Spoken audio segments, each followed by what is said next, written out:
안녕하세요 여러분. 오늘은 베이커리 카페 경영 6강 시간입니다. 오늘은 손익과 원가에 대해서 배워보겠습니다. 먼저 손익계산서에 대해서 알아볼까요?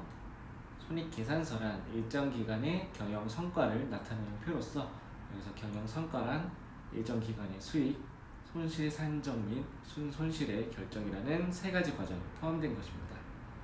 즉 수익과 비용이라는 경영 활동의 흐름을 일정 기간 집계하여 나타낸 흐름량의 개념의 계산서로 흐름표로 말할 수 있습니다. 손익계산서를 작성하기 위해 알아둬야 할 기본 요소는 바로 수익, 비용, 순이익입니다. 수익은 기업이 일정 기간 소비자에게 재화를 판매하여 얻어진 총 매출액을 의미하고, 비용은 기업이 일정 기간 수익을 발생하기 위하여 지출한 비용입니다. 순이익이란 수익에서 비용을 뺀 순수하게 남은 나의 이익을 뜻합니다. 이 세 가지 요소 중 비용과 수익에 어떠한 것들이 있는지 자세히 알아봅시다. 먼저 비용에는 6가지가 있는데, 첫 번째 매출 원가는 기초 재고액에 단기 매입액을 더한 것에서 기말 재고액을 뺀 것인데, 보통 1년 단위로 계산하면서 이것을 쉽게 예로 들자면, 내 카페에서 지난해 사들였던 재료들과 올해 사들였던 재료를 더한 값에서 올해 말에 남아있는 재료에 대한 금액을 차감한 것을 말합니다. 간단히 말해서 장사를 하기 위해 재료를 구매한 것이 비용에 속한 거겠죠. 두 번째, 판매비와 일반 관리비에서 판매비는 판매 활동에 대한 비용으로 직원의 급여, 광고비, 판매 수수료 등이 있고, 일반 관리비는 기업의 관리와 유지에 따른 비용으로 일반적인 급여, 보험료, 감가상각비, 교통비, 임차료 등 다양합니다. 세 번째, 영업의 비용은 기업이 주요 영업 활동에 직접 관련되지 않은 부수적 활동에 따라 발생하는 거래로 나타나는 비용으로, 예를 들면 지급이자, 창업비 상각, 매출 할인, 대손 상각 등이 있습니다. 여기도 단어가 많이 어렵죠? 상각이란 사라지는 돈이라고 생각하면 쉽습니다. 그래서 지급이자, 창업비 상각은 창업을 위해 대출을 받았는데 나가는 이자는 없어지는 돈이죠. 그것을 말하고, 대손 상각은 남에게 외상을 주거나 거래처에서 원래 받아야 될 돈이 부도나 다른 일들로 못 받게 돼서 큰 손실을 입는 것을 말합니다.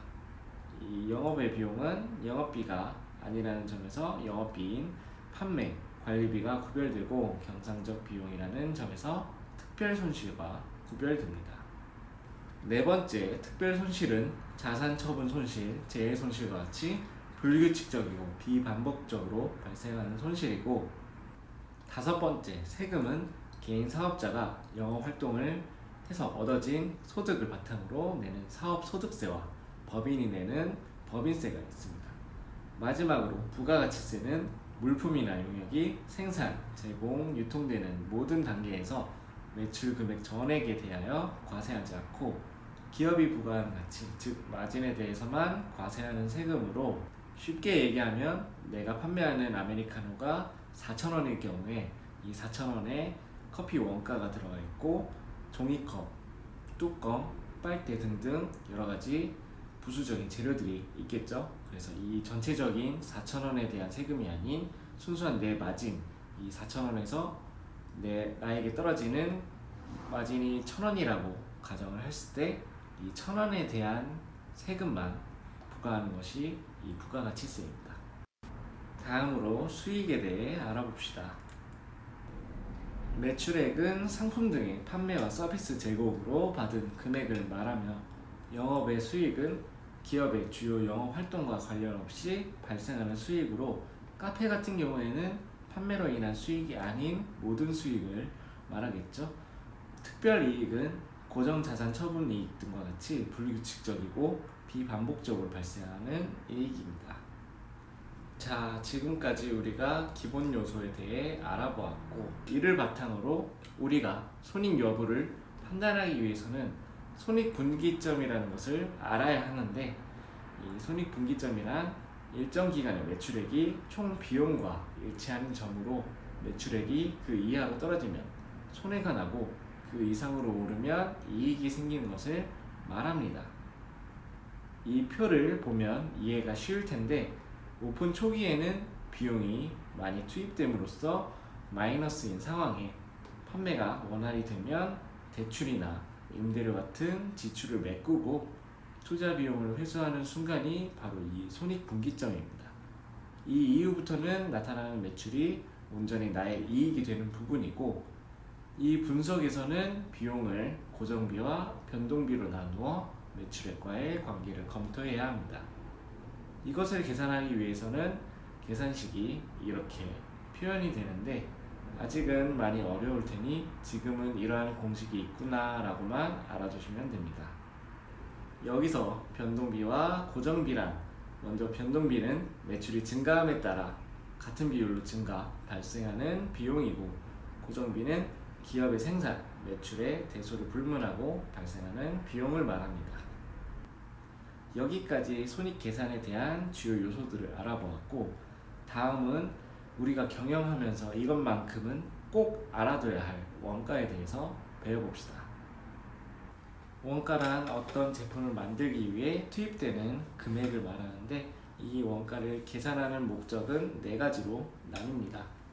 이 원가를 계산함으로써 제품의 판매가를 결정하고, 원가 관리와 예산 편성의 기초 자료도 되고, 경영 활동의 결과를 재무제표로 작성하여 보고 시 기초 자료를 제공합니다.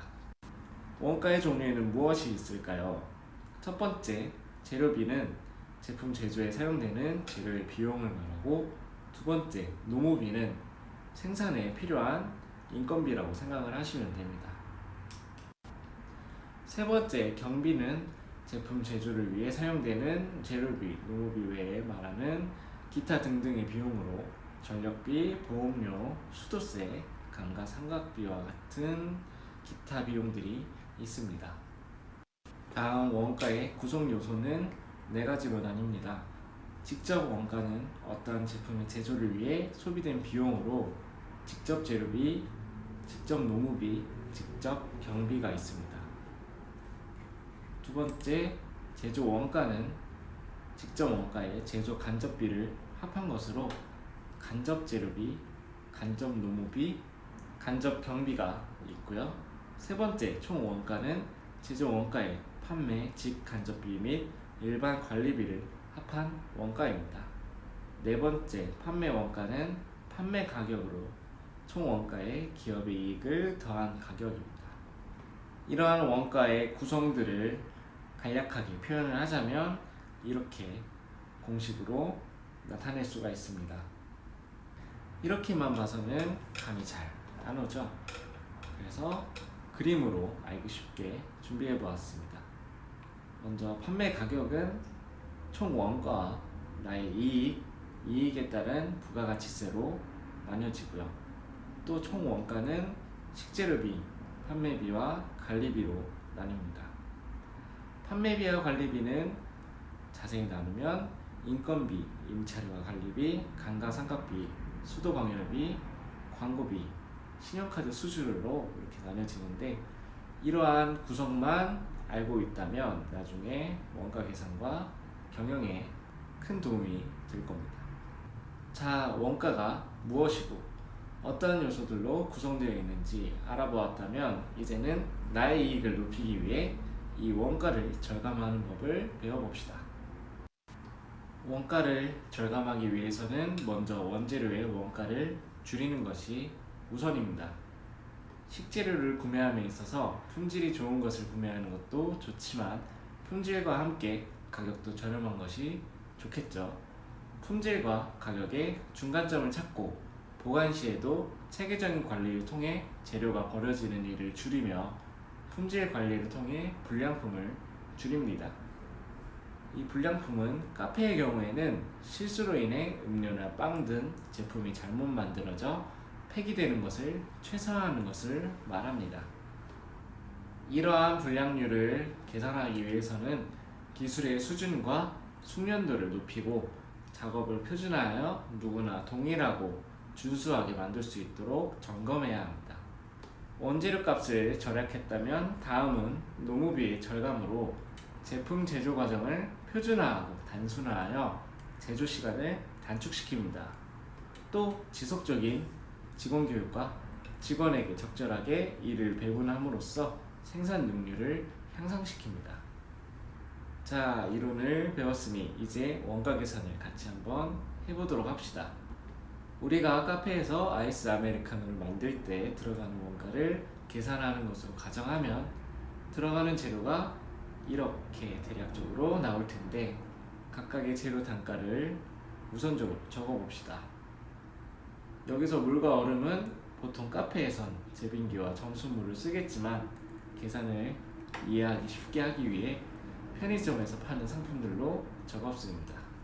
커피 한 잔에 들어가는 원두는 20g에 600원, 물은 200ml에 30원, 얼음은 200g에 232원. 그 밖에도 컵, 뚜껑, 빨대 등 기타 소모품들을 낮게 한 개의 단위로 단가를 계산하면 이렇게 나오네요.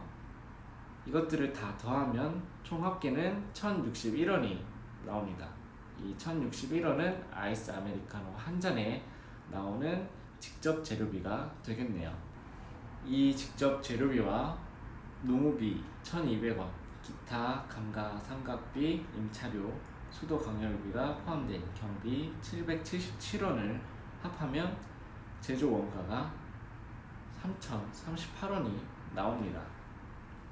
여기에 또 판매비와 관리비 433원이라 했을 때 더해주면 총 원가가 3471원이 됩니다. 여기에 내 이익을 얼마나 붙이는가에 따라 판매 가격이 결정됩니다. 만약 아이스 아메리카노가 4,000원일 경우 내 이익은 529원일까요? 아닙니다. 내 이익에 따른 부가가치세가 붙기 때문에 여기에서 또 5에서 8%를 뺀 금액 대략 500원이 내 마진 이익이 됩니다. 4,000원으로 한 잔 팔면 나에게 500원이 남는 거죠. 이 표를 토대로 원가가 이렇게 구성되는 것이다를 알아두면 됩니다. 원가를 이렇게 계산해보니 생각보다 남는 게 별로 없죠? 그래서 원가를 줄이는 것이 중요합니다. 하지만 원가를 과도하게 줄이다 보면 품질이 떨어지고 경쟁력이 하락해 매출이 줄어드는 악순환이 될 수 있으니 조심해야 합니다. 네, 베이커리 경영 6강 수업은 여기까지입니다. 오늘 내용이 많이 어려웠죠? 그래도 나중에 여러분들이 카페를 경영함에 있어서 꼭 알아둬야 할 내용들이니 잘 이해하시길 바랍니다. 오늘도 수업 들으시느라 고생하셨고 빨리 학교에서 볼 날이 왔으면 좋겠네요. 그럼 다음 주 수업 때 뵙겠습니다.